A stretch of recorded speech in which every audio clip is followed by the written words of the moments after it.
guys, welcome back to another reaction video.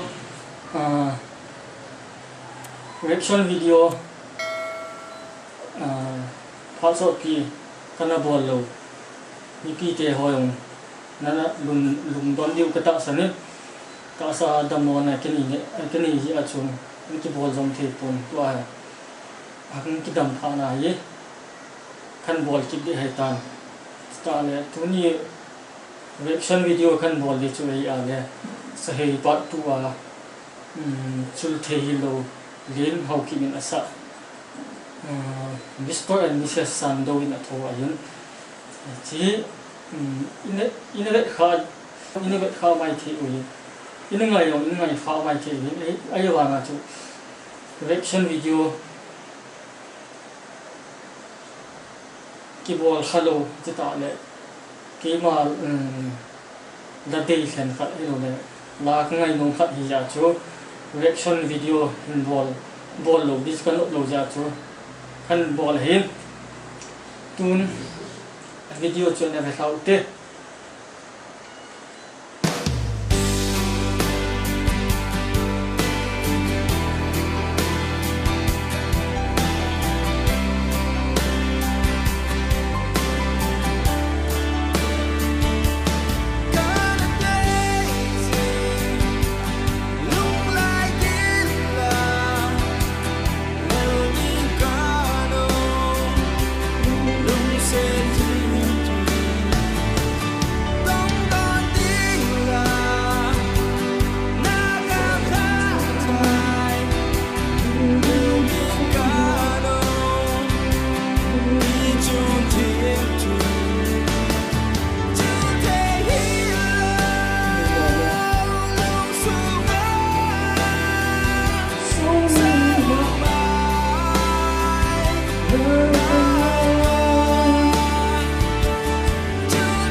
nangi ta le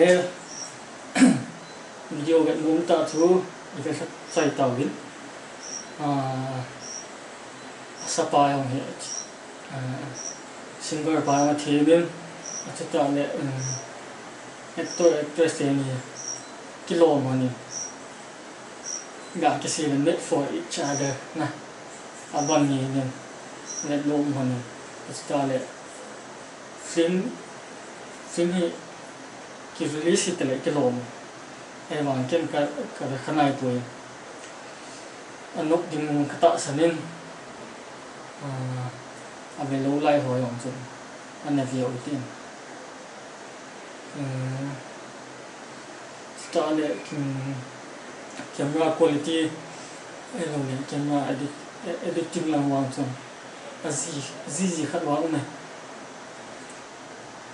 ina yo si to perfect ni man sei tam di ong he na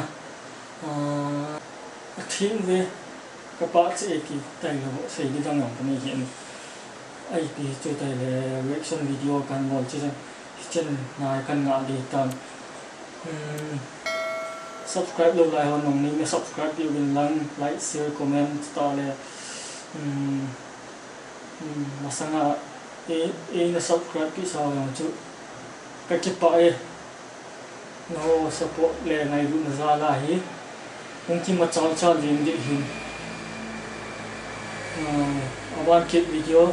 kan bol kit to ka sin ana da mutin na ha ji mute